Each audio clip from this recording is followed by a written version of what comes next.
I am now standing in the shadow of the Houses of Parliament in the part of London called Westminster.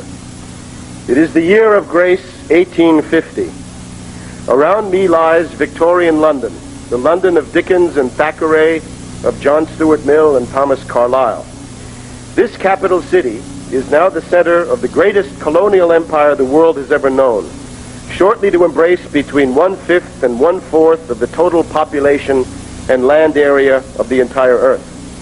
Although in theory there are still empires ruled by the French, the Spanish, the Portuguese, the Dutch, the Belgians, and the Danes, all of these in this year of 1850 are but satellites of the British Empire.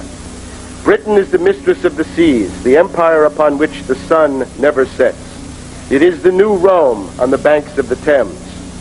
The Empress is Victoria, who is largely occupied with Prince Albert in her business of breeding new litters of Saxe-Coburg-Gotha to take over the royal houses of Europe. A quarter of a century from now, Victoria will be made Empress of India to reward her for so much breeding. But for all of Victoria's wealth and power, Britain is not really a monarchy. It is an oligarchy on the Venetian model, and the most powerful leader of the British oligarchy in these times, between 1830 and the end of the American Civil War, is Lord Palmerston. Henry Temple, the third Viscount Palmerston. Palmerston is the man the others, the Disraelis, Russells, and Gladstones, simply cannot match. Palmerston was first a Tory, then a Whig, but always a disciple of Jeremy Bentham. And for 35 years there is scarcely a cabinet without Palmerston as Foreign Secretary or Prime Minister. In London they call him Lord Cupid, always on the lookout for a new mistress, a Regency buck, perfectly at home in a ménage à trois. On the continent they call him Lord Firebrand. The schoolboys of Vienna sing a song that if the devil has a son, that son is Lord Palmerston. Pam. Pam is an occultist who loves Satanism and seances. And here between Big Ben and the Foreign Office are the haunts of this 19th century devil, Lord Palmerston, Old Pam. It is 1850. Lord Palmerston is engaged in a campaign to make London the undisputed center of a new worldwide Roman Empire. He is attempting to conquer the world in the way that the British have already conquered India, reducing every other nation to the role of a puppet, client, and fall guy for British imperial policy. Lord Palmerston's campaign is not a secret. He has declared it here in the Houses of Parliament, saying that wherever in the world a British subject goes, he can flaunt the laws, secure that the British fleet will support him. Civis Romanus sum. Every Briton is a citizen of the new Rome, thundered Lord Palmerston. And with that, the Universal Empire was proclaimed. During the Napoleonic Wars, the British managed to conquer most of the world outside of Europe, with the exception of the United States. After 1850, the French, be they restored Bourbon, Orleanists, or Bonapartists, are generally pliant tools of London. But in Central and Eastern Europe, there was a Prince Metternich and his Austrian Empire, a very strong land power. There was vast imperial Russia under the autocrat Nicholas or the reformer Alexander II. There was the Kingdom of Prussia. Lord Palmerston likes to call these the arbitrary powers.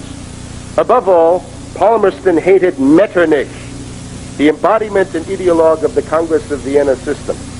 Metternich presided over one of the most pervasive police states in history. Men said that his rule was shored up by a standing army of soldiers, a sitting army of bureaucrats, a kneeling army of priests, and a creeping army of informers. For Britain to rule the world, the Holy Alliance of Austria, Russia, and Prussia had to be broken up. There is also the matter of the dismemberment of the Ottoman Empire. Starting with Lord Byron's Greek Revolution in the 1820s, British policy has been to play the card of national liberation against each of these rival empires. The imperial theme was sounded in 1846 with the free trade policy. Britain's declaration of intent to loot the world in the name of the pound. Then, in January 1848, Lord Palmerston arranged an insurrection in Sicily, using British networks that date back to Lord Nelson. That started the great revolutionary year of 1848, and in the course of that year, every government in Europe was toppled, every monarchy badly shaken, at least for a time. Metternich of Austria and King Louis Philippe of France fled to London, where they now spend their time playing cards. There was war in Italy, civil war in Austria, barricades in Paris, and tumult in Germany. The only exception to this rule was Russia, and now Lord Palmerston is preparing to invade Russia with the help of his strategic catamite, Napoleon III, also known as Napoleon le Petit. That will start in about 3 years, and it will be called the Crimean War.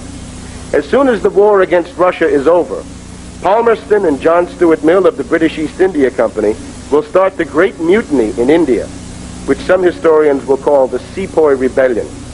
Muslim soldiers will be told that the new cartridges issued them are greased with pig fat. Hindu soldiers will be told that they're greased with cow fat, and the result will be what you would expect. But in this conflagration, the British will get rid of the Great Mughal and the Mughal Empire and impose their direct rule on all of India. That's typical John Stuart Mill. He, of course, is the author of On Liberty. The British would like to give China the same treatment they are giving India. Since 1842, Palmerston and the East India Company have been waging war against the Chinese Empire, partly to get them to open their ports to opium to India, and also as a way to conquer China. Already the British have Hong Kong and the other treaty ports. By 1860, the British will be in Beijing, looting and burning the summer palace of the emperor. Shortly after that, the British will back Napoleon in his project of putting a Habsburg archduke on the throne of an ephemeral Mexican empire, the Maximilian Project. These projects will be closely coordinated with Palmerston's plans to eliminate the only two nations still able to oppose him, the Russia of Alexander II and the United States of Abraham Lincoln. Lord Palmerston will be the evil demiurge of the American Civil War, the mastermind of secession, far more important for the Confederacy than Jefferson Davis or Robert E. Lee. And in the midst of that war, Palmerston will detonate a rebellion in Poland against Russian rule, not for the sake of Poland, but for the sake of starting a general European war against Russia. But when the Russian fleets sail into New York and San Francisco, when Lee's wave breaks at Gettysburg, and when the stars and bars are lowered over Vicksburg, the British Empire will be stopped just short of its goal. Just short. And yet, British hegemony will still be great enough to launch the two world wars of the 20th century and the third conflagration that will begin in 1991. And as we look forward, for a century and a half from 1850, British geopolitics, despite the challenges, despite the defeats, despite the putrefaction of Britain itself, will remain the dominant factor in world affairs.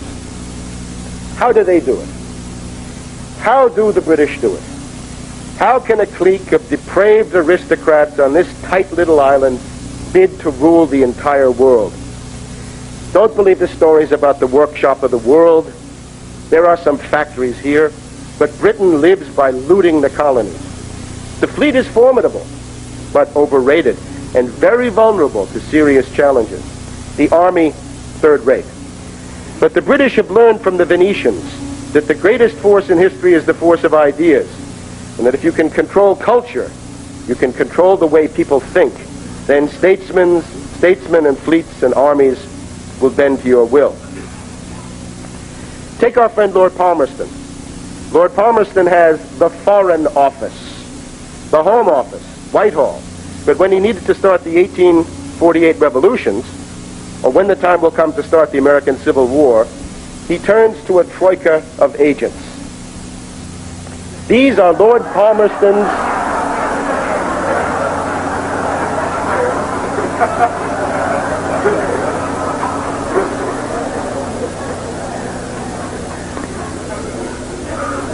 These are Lord Palmerston's three stooges. But instead of Moe, Larry, and Curly, these three stooges are named Giuseppe Mazzini, Louis Napoleon Bonaparte, and David Urkhart. These three stooges, far more than the Union Jack, Victoria, the Bulldog breed, the thin gray line of heroes, and the fleet, are the heart of what is called the British Empire. Now, we will get to know Lord Palmerston's three stooges better. But first, one thing must be understood.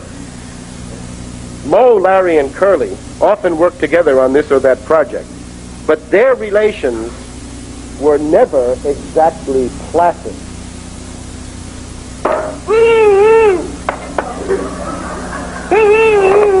What's the matter? His jaws are stuck. Good, now he can't talk back to me. Wait a minute, come here.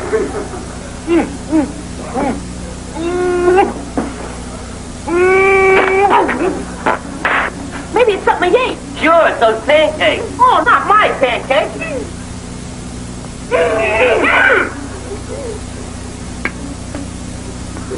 I admit the pancakes ain't so good, but the syrup is delicious.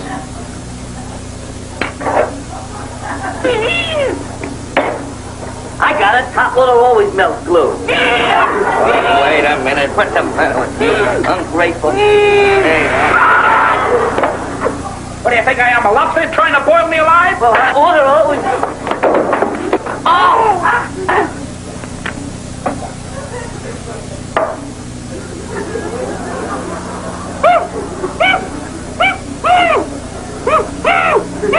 What's the matter with you? Didn't you know it was glue?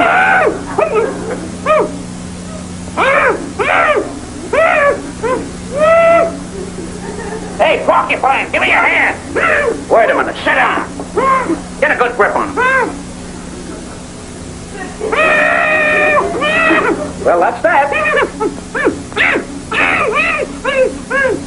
What'd you bite it off for? Wait a minute now, hold it.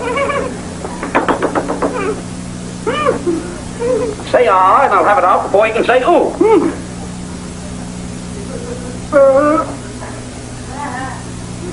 I'll get it in the bag. Let me see this. What didn't you think of this, useless?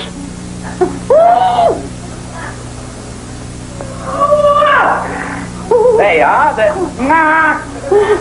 Why don't you hold still? Now I gotta start all over again. I'll get that thing yet. Yeah, the teeth hold out. I'm running out.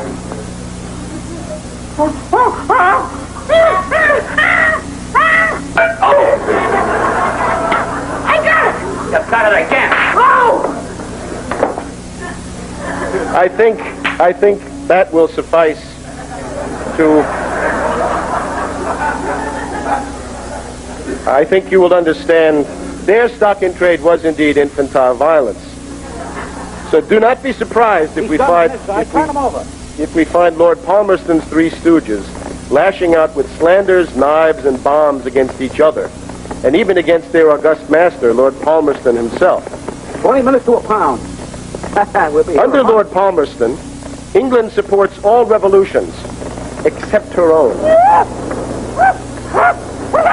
Get me off here! And the leading revolutionary on Her Majesty's Secret Service is Giuseppe Mazzini, our first stooge. Now, Mazzini has concocted a very effective terrorist belief structure. Mazzini is a Genoese admirer of the diabolical Venetian friar Paolo Tarpley. Mazzini's father was a physician to Queen Victoria's father. And for a while, Mazzini worked for the Carbonari, one of Napoleon's Freemasonic fronts. What about those suitcases I put in that ice cream truck? Then, in 1831, Mazzini founded his Young Italy Secret Society. Louis Napoleon Bonaparte, today's president of France, sent him articles for his magazine. Mazzini's cry is, God and the people, Dio e popolo, which means in practice that the people are the new God. Populism becomes a kind of ersatz religion. Mazzini teaches that Christianity developed the human individual, but that the era of Christianity, freedom, human rights is now over. From now on, the protagonists of history are not individuals anymore, but peoples, understood as racial nationalities. Mazzini is adamant that there are no inalienable human rights. There is only duty.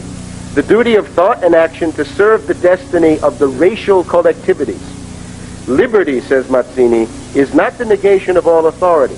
It is the negation of every authority that fails to represent the collective aim of the nation. There is no individual human soul, only a collective soul.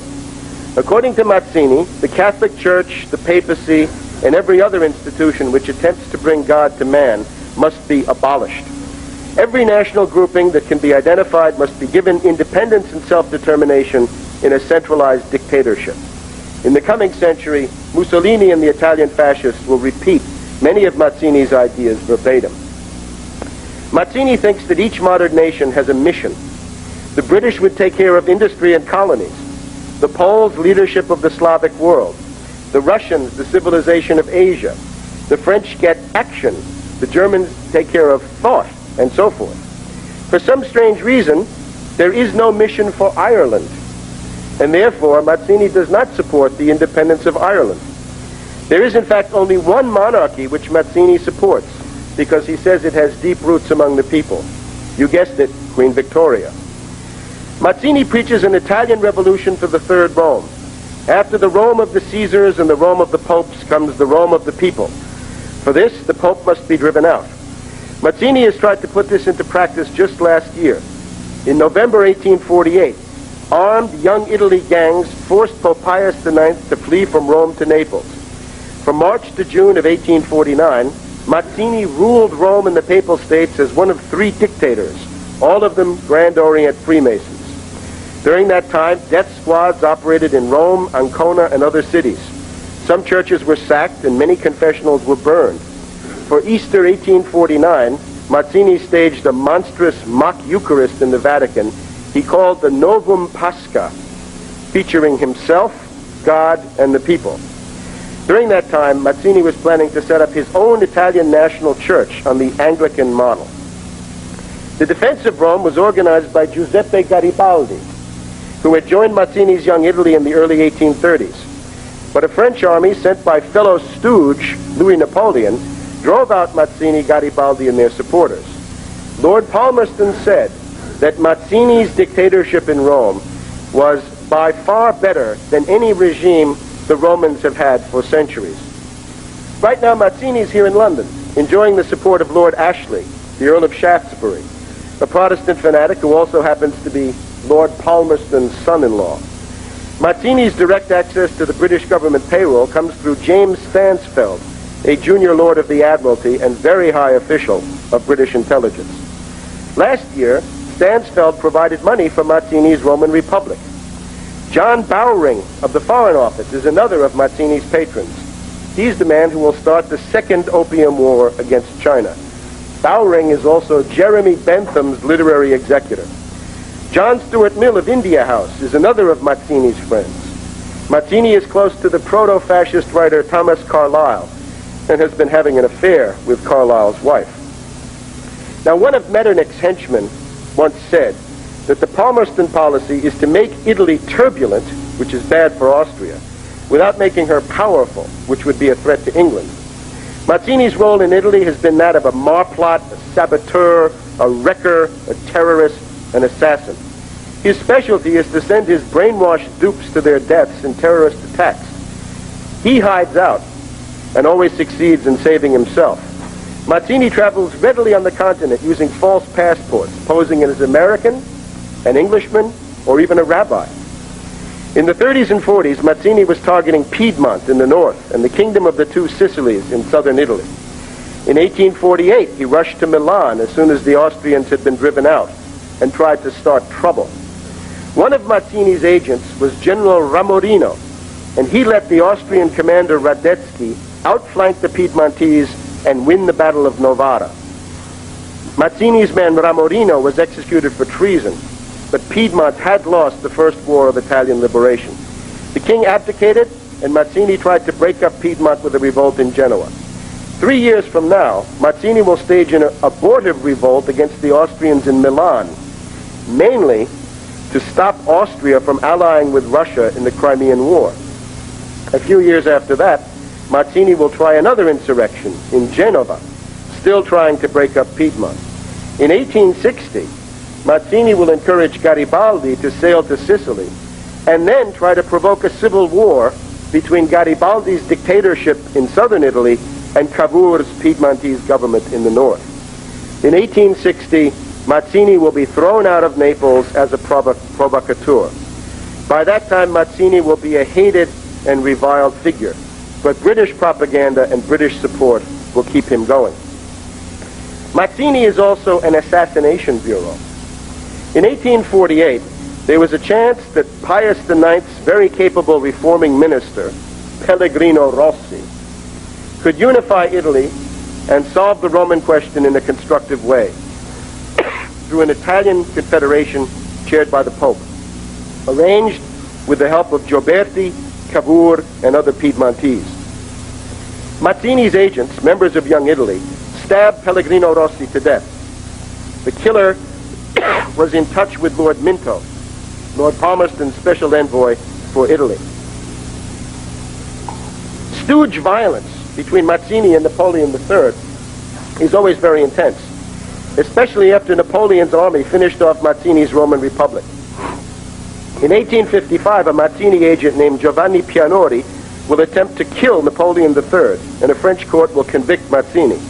Have Napoleon's forces outshone the bungling British in the Crimea? Are the British nervous about Napoleon's new ironclad battleship when they have none? Attempts to kill Napoleon are run by the Tibaldi Fund, run by Mazzini and set up by Sir James Stansfield of the Admiralty. Later, in February 1858, there will be an attempt to blow up Napoleon by one of Mazzini's closest and best-known lieutenants from the Roman Republic, Felice Orsini. Napoleon will get the message that it is time to get busy and start a war against Austria in 1859. At other times, Mazzini tried to kill King Carlo Alberto of Piedmont. Mazzini's Young Italy is always the party of the dagger, of the stiletto. In the hands of Judith, the sword which cut short the life of Holofernes was holy. Holy was the dagger which Harmodius crowned with roses. Holy was the dagger of Brutus. Holy the poniard of the Sicilian who began the Vespers. Holy was the arrow of Tell. Vintage Mazzini. London's future ability to assassinate men like Walter Rathenau, Jürgen Ponto, Aldo Moro, Herrhausen, Rohwedder, and others stretches back in unbroken continuity to the Mazzini networks of today.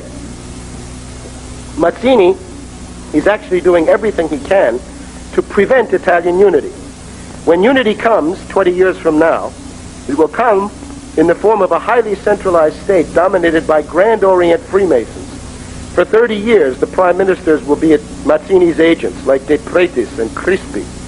Because of the violent liquidation of the Papal States, the Catholics will refuse to take part in politics. Italy will remain weak, poor, and divided. After Mussolini, the Italian Republican Party will identify itself with Mazzini, and Ugo La Malfa and his friends will continue Mazzini's efforts to make sure that Italy is weak and divided, bringing down one government after the other and ruining the economy. But Mazzini's work for the British extends far beyond Italy. Like the Foreign Office and the Admiralty which he serves, Mazzini encompasses the world.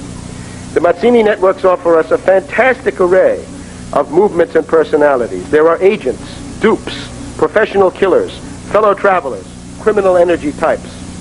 Mazzini's Court of Miracles was a public scandal.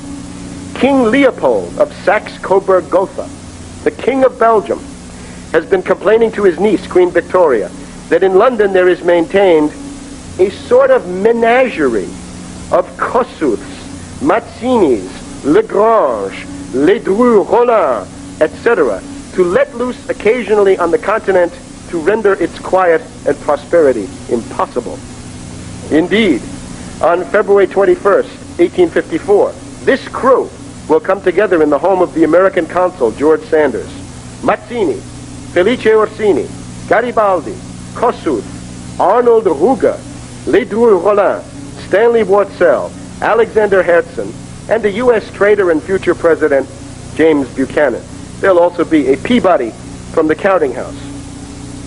We can think of Mazzini as the zookeeper of a kind of universal human zoo.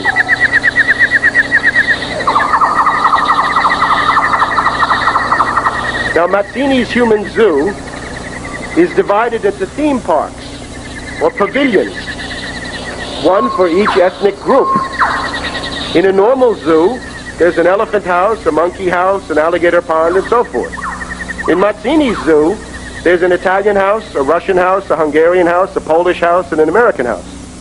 Let's walk through the various theme parks in the zoo and identify some of the specimens. Young Italy, as we've seen, was founded in 1831, attracting the young sailor Giuseppe Garibaldi and Louis Napoleon.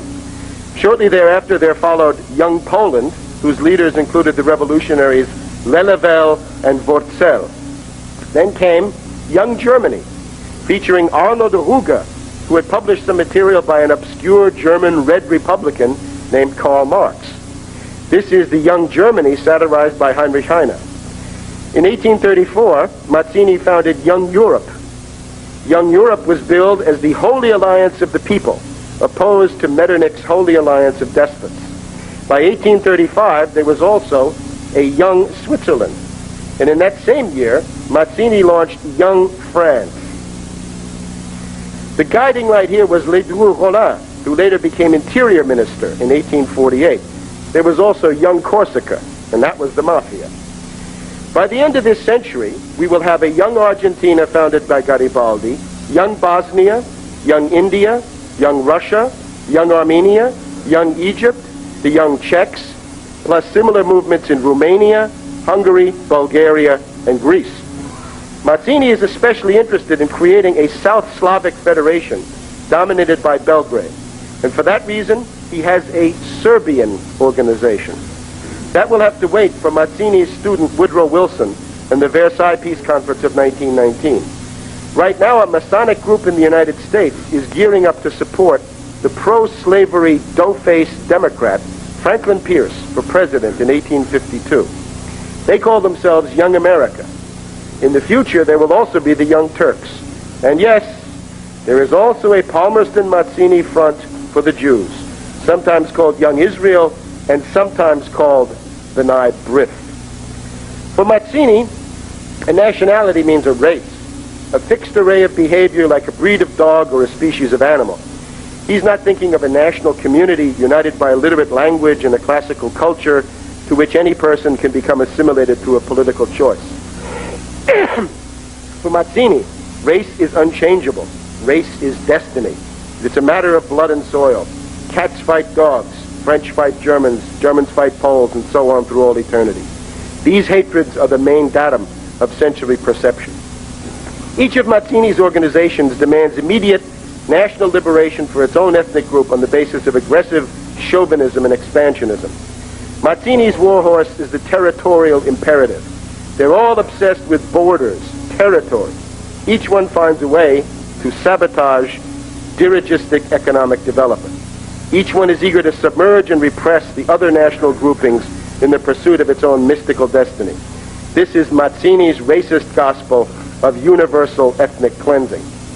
Now, we've seen some Italian cages. We also have the Hungarian theme park in the zoo. Our principal specimen here is Louis Kossuth, a leader of the Hungarian Revolution of 1848-1849. Kossuth told the British he was for free trade. He wanted equal status for Hungarians in the Austrian Empire, equal with the Austrians. But within the Hungarian part of the Habsburg Empire, there were other groups: Poles, Ukrainians, Germans, Serbs, Romanians, Croatians, and others. Would they receive political and linguistic autonomy? Kossuth's answer was to ban all official use of Slavic and Romanian languages in favor of Hungarian. Kossuth was therefore on a course for bloody collision with the Illyrian movement for Greater Croatia and with the military forces of the Croatian leader Jelačić. There was also conflict with Serbs.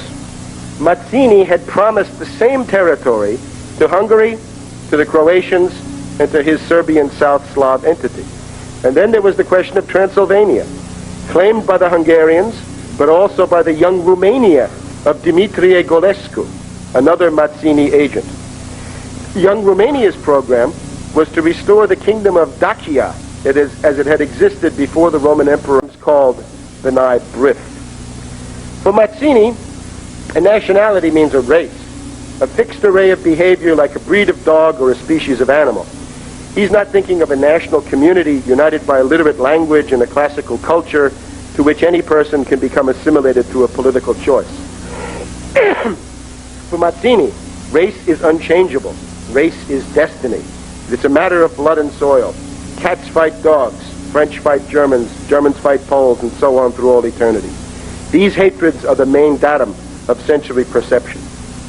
Each of Mazzini's organizations demands immediate national liberation for its own ethnic group on the basis of aggressive chauvinism and expansionism.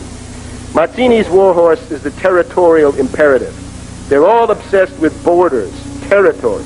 Each one finds a way to sabotage dirigistic economic development. Each one is eager to submerge and repress the other national groupings in the pursuit of its own mystical destiny. This is Mazzini's racist gospel of universal ethnic cleansing. Now, we've seen some Italian cages. We also have the Hungarian theme park in the zoo. Our principal specimen here is Louis Kossuth, a leader of the Hungarian Revolution of 1848-1849. Kossuth told the British he was for free trade. He wanted equal status for Hungarians in the Austrian Empire, equal with the Austrians. But within the Hungarian part of the Habsburg Empire, there were other groups, Poles, Ukrainians, Germans, Serbs, Romanians, Croatians, and others. Would they receive political and linguistic autonomy? Kossuth's answer was to ban all official use of Slavic and Romanian languages in favor of Hungarian. Kossuth was therefore on a course for bloody collision with the Illyrian movement for Greater Croatia and with the military forces of the Croatian leader Jelačić. There was also conflict with Serbs. Mazzini had promised the same territory to Hungary, to the Croatians, and to his Serbian South Slav entity. And then there was the question of Transylvania, claimed by the Hungarians, but also by the young Romania of Dimitrie Golescu, another Mazzini agent. Young Romania's program was to restore the kingdom of Dacia as it had existed before the Roman Emperor Trajan. So young Hungary and young Romania were pre-programmed to fight to the death over Transylvania, which they did last year. Because of the ceaseless strife of Hungarians, Croatians, Serbians, Romanians, it proved possible for the Habsburgs to save their police state with the help of a Russian army. So we see the ethnic theme houses of the zoo sally forth to fight not just the Habsburgs and the Romanovs, but most of all, each other. And we will find the same thing in viewing the Russian and Polish pavilions. The young Poland of Lelewel and Worzel demands the recreation of the Polish state and the rollback of the partitions of Poland. But they go much further, claiming borders from the Baltic to the shores of the Black Sea, the Jagiellonian borders. This includes an explicit denial that any Ukrainian nation exists. In the orbit of young Poland is the poet Adam Mickiewicz, a close friend of Mazzini's, who was with him last year during the Roman Republic. Mickiewicz argues that Poland is special because it has suffered more than any other nation. Poland is the Christ among nations.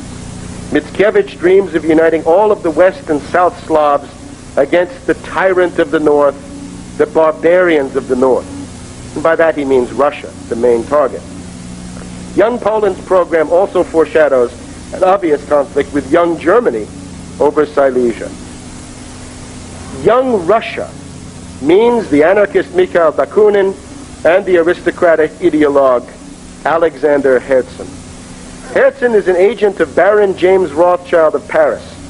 Right after the Crimean War, Herzen will start publishing the Polar Star and the Bell, leak sheets for British secret intelligence that will build up their readership by divulging state secrets. Now, Herzen's obvious target is Tsar Alexander II, the ally of Lincoln. Herzen prints The Ravings of Bakunin, who preaches pan-Slavism, the idea that Russia will take over all the other Slavic nations. Out of an ocean of blood and fire, there will rise in Moscow, high in the sky, the star of the revolution to become the guide of liberated mankind. Vintage Bakunin, vintage Third Rome. If Mazzini relies on the stiletto, for Bakunin it's the peasant's axe. that will bring down the German regime, as he calls it, in St. Petersburg. So Herzen's role is to sabotage Alexander II and his policy of real anti-British reform in Russia, to block capitalist development. He preaches reliance on the aboriginal Slavic village, the mir, communal ownership of land, plus the ancient Slavic workshop, the artel. Now the mir will never build the Trans-Siberian Railway. Herzen is sometimes called a Westernizer, but he is totally hostile to Western civilization. He writes of the need of a new Attila, perhaps Russian, perhaps American, perhaps both, to tear down the old Europe. In the moment when the British will seem so close to winning everything, Herzen will support Palmerston's Polish insurrection of 1863, and he'll lose most of his readers. Once the American Civil War is over, the British will have little use for Herzen. By then, London will be betting on the nihilist terrorists of the Narodnaya Volnya, who will finally kill Alexander II. And London will use the Russian legal Marxists. But today we can see the conflicts between young Poland and young Russia, the national chauvinist operations that are laying the roots for the slaughter of World War I. Now, let us view the cages in the American theme park in Mazzini's Human Zoo. Young America. This name was popularized in 1845 by Edwin de Leon, the son of a Scottish Rite Jewish slave-trading family of Charleston, South Carolina. Edwin de Leon will later be one of the leaders of the Confederate espionage service in Europe. Young America's leader is George Sanders, the future editor of the Democratic Review. Young America's program of Manifest Destiny is a slave empire in Mexico and the Caribbean. In the 1852 election, Young America will be backing the dark horse Democrat Franklin Pierce against the patriotic Winfield Scott. Scott's Whig Party will be destroyed. Young America operatives will receive important diplomatic posts in Europe, and there they will support Mazzini and his gang. Mazzini's American contacts are either proto-Confederates or strict abolitionists, like William Lloyd Garrison. During the American Civil War, Mazzini will favor both the abolition of slavery and the destruction of the Union through secessionism, which is the London Line. This subversion will be showcased during the famous tour of Kossuth in the United States, which will happen next year and the year after. Kossuth is going to be accompanied by Mazzini's moneybags, the Tuscan Freemason Adriano Lemmi. And on the eve of the Crimean War, with Palmerston doing everything to isolate Russia, Kossuth's line is that the tree of evil and despotism in Europe is, you guessed it, Russia. Kossuth will try to blame even the problems of Italy on Russia. Despite Kossuth's efforts, the United States will emerge as the only power friendly to Russia during the Crimean conflict. Kossuth will call for the United States to join with Russia, with England and France in a war against Russia, which is Lord Palmerston's dream scenario. Kossuth will even refuse to call for the abolition of slavery, and he'll get on very well with the slaveholders, since he's talking about a U.S. takeover of Cuba, which meshes perfectly with the secessionist program. So Mazzini is the zookeeper for all of these theme parks, but there are other zookeepers and still more theme parks in the human multicultural zoo. The custodians are Palmerston's other two stooges, David Urkhart and Napoleon III. Now there is also a theme park for the British lower orders. The keeper here is the strange and eccentric Scot, David Urkhart, the most aristocratic of Palmerston's stooges. Urkhart was chosen for his work directly by Jeremy Bentham, who praised our David in his letters. Urkhart took part in Lord Byron's Greek Revolution, but he found that he liked Turks better after all. He got a post in the British Empire in Constantinople and went native, becoming an Ottoman pasha in his lifestyle. His positive contribution to civilization was his popularization of the Turkish bath. But he also kept a harem much of the time.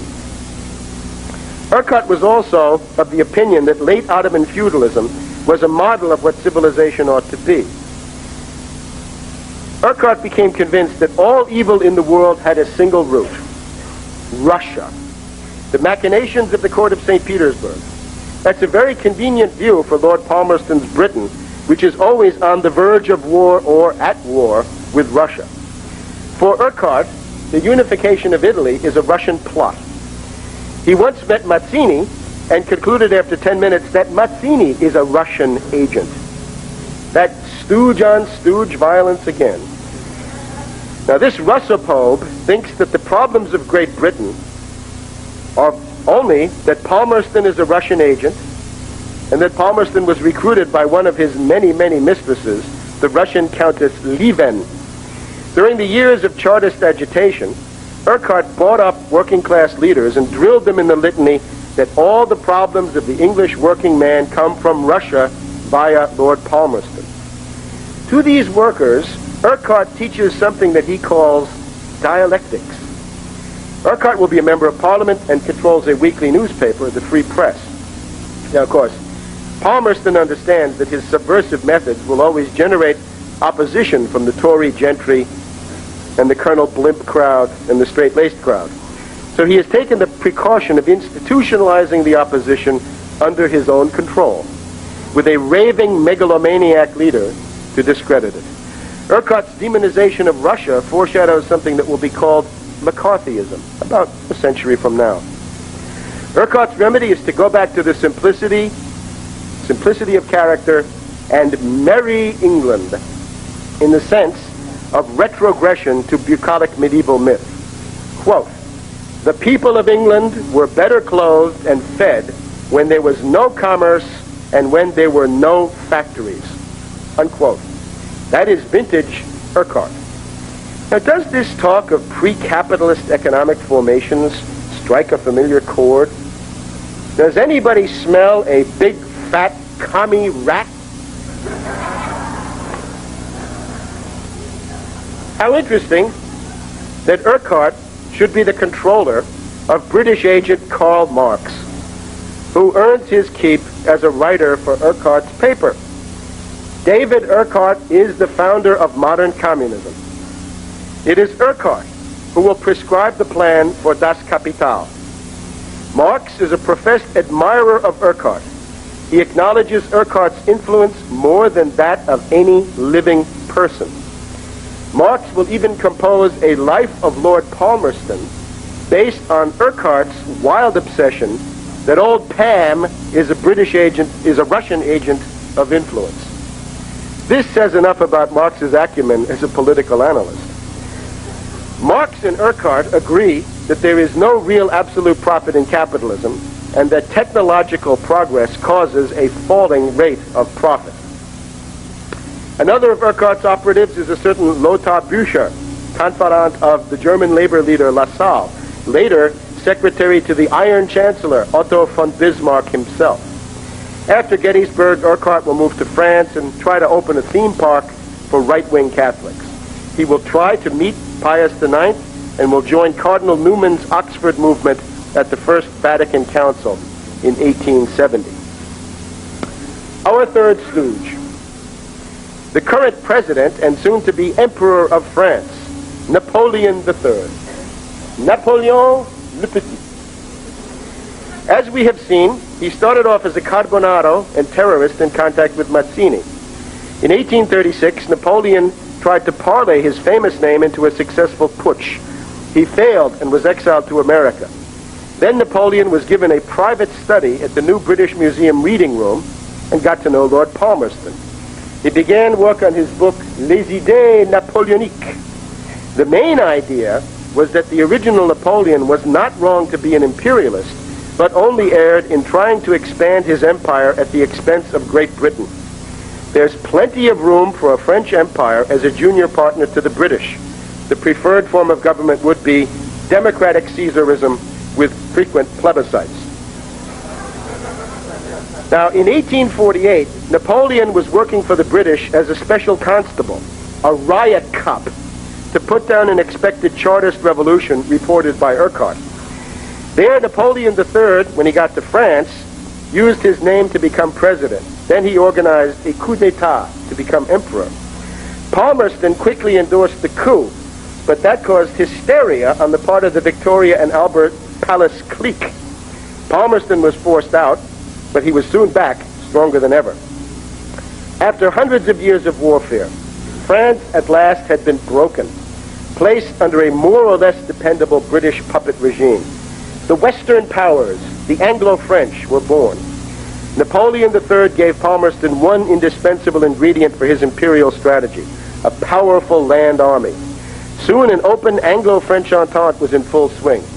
When Victoria came to Paris, it was the first such visit by an English sovereign since Henry VI had been crowned King of France in Notre Dame in 1431. When Napoleon joined Palmerston in attacking Russia in the Crimea, it was the first war in 400 years to see France and England on the same side. Now, Napoleon III is Palmerston's strategic catamite, usually with about as much will of his own as an inflatable sex doll. We can think of him as a blow-up British agent. After the Crimea, Palmerston will need a land army against Austria and northern Italy.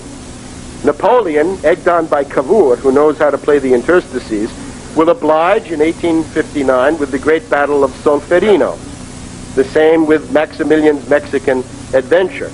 During the American Civil War, Napoleon's pro-Confederate stance will be even more aggressive than Palmerston's own. In 1870, Bismarck will defeat Napoleon and send him back to exile in England. Here Napoleon will plan a comeback, but he will figure that he has to be seen as a man on horseback.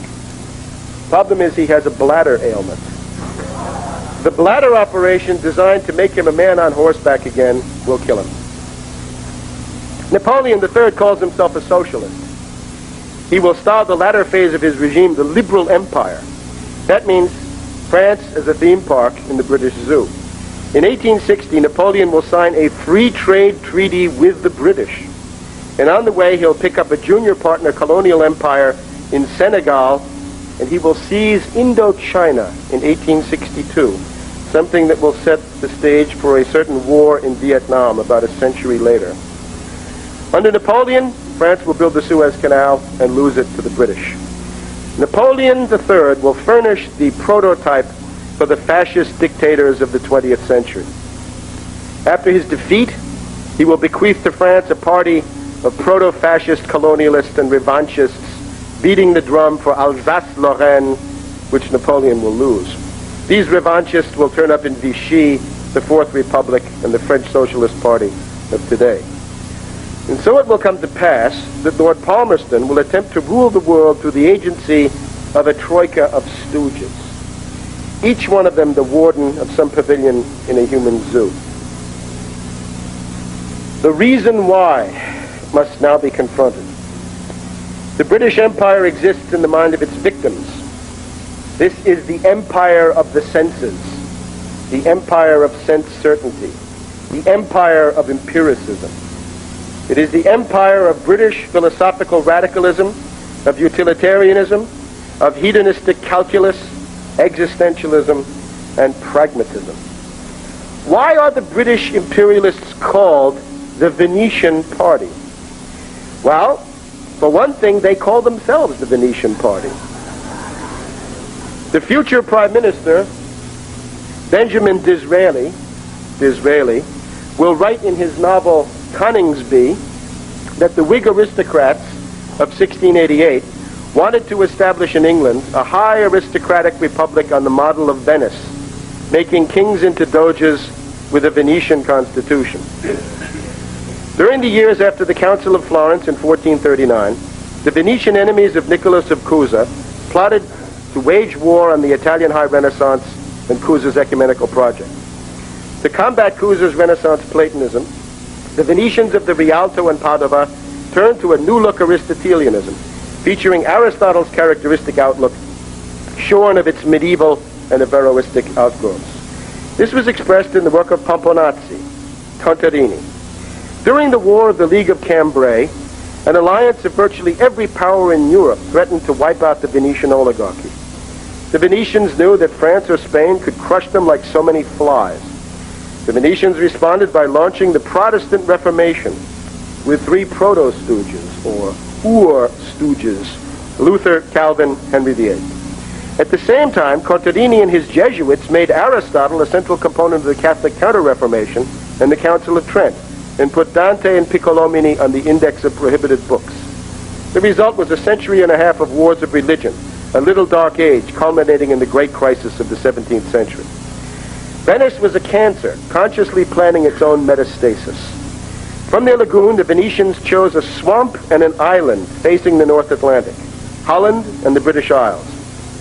Here, the Giovanni party would relocate their family fortunes, their fondi, and their characteristic epistemology. France was colonized too, but the main bets were placed further north. First, Contarini's relative and neighbor Francesco Zorzi was sent to serve as a sex advisor to Henry VIII, whose raging libido would be the key to Venetian hopes. Zorzi brought much with him in his baggage. The Venetian party in England grew under the early Stuarts as Bacon and his wife, Thomas Hobbes, imported the neo-Aristotelianism of Fra Paolo Sarpi, the great Venetian game master of the early 1600s. Now, when James and Charles disappointed the Venetians in that 30 Years' War, Cromwell, Milton, and a menagerie of sectarians were brought to power in an all-Protestant civil war and commonwealth. This was the time of the Irish genocide, the foundation of the overseas empire in Jamaica. After the depravity of the Restoration, the glorious revolution of 1688 gave birth to the most perfect imitation of the Venetian oligarchical system that the world has ever seen. The great Whig and Tory aristocrats set as their goal a new, all-encompassing Roman Empire with its center in London. After the defeat of Leibniz's attempt to save England, Great Britain set off on the path of empire with a new Hanoverian Guelph dynasty. It was in the War of the Spanish Succession, 1702 to 1713. This was the first war fought on a world scale and the last gasp for colonial rivals Spain and Holland. The Peace of Utrecht left the British supreme on the oceans. Louis XIV and Colbert were defeated by divide-and-conquer Venetian politics, and British cash was used to hire Brandenburg and Savoy to fight the French. By winning the coveted asiento, the monopoly on slave commerce with Spanish America, the British became the biggest slave drivers in the world. The wealth of Bristol and Liverpool would be built on slaves. After some decades of hellfire clubs, there came the War of the Austrian Succession, followed by the 7 Years' War. This was the end of France as a naval power and a worldwide rival for the British. William Pitt, Earl of Chatham, subsidized Frederick the Great of Prussia to win an empire on the plains of Germany. The British took Louisbourg, Quebec, drove the French out of Canada, became paramount in India. And at this point, like their successors in 1989, they were convinced that they could run wild, violating the laws of nature with no penalty, for nothing could now stand against them. But in loading their American colonies with their prohibitions of settlement and manufacture, their Quebec Act, Stamp Act, Townsend Act, Intolerable Acts, they set the stage for the American Revolution. In these years, William Petty, Earl of Shelburne and Marquis of Lansdowne, gathered a stable of ideologues and operatives, his stooges. These were Jeremy Bentham, Adam Smith, Edward Gibbon, founders of British philosophical radicalism, the most primitive form of Aristotle ever devised. There also came a Siamese twin called free trade. Shelburne was defeated by Hamilton, Franklin, and Washington, but he did succeed in destroying and destabilizing much of France. By now, British policy was in the hands of Shelburne's student and protege, William Pitt the Younger. After letting the horrors of Bentham's agents brew up for 3 years, Pitt was able to unite the continental powers against France in the first, second, and third coalitions. Napoleon shattered these coalitions, but his final defeat was the work of Scharnhorst, Gneisenau, and the Prussian reformers, but the beneficiaries were the British. At the Congress of Vienna in 1815, the British were clearly the dominant force, but still obliged to deal with Metternich, Russia, and Prussia. But under the regimes of Castlereagh and Canning, the stupidity, greed, and incompetence of Metternich and company made possible the revolutions of 1820, 1825, and 1830. By 1830, Lord Palmerston was ready to take control of the Foreign Office and begin his direct march to undisputed world domination. Metternich was still sitting on the lid of the boiling European cauldron, but Lord Palmerston and his three stooges were stoking the flames underneath. Now, there was a time when the center of oligarchy, usury, and geopolitics in the world was Venice, a group of islands in a lagoon at the top of the Adriatic. In the 16th century, in the wake of the League of Cambrai, Venice was that cancer, planning its own metastasis. These were the years during which a patrician party known as the Giovani, the youngsters, began meeting in a salon called Ridotto Morosini.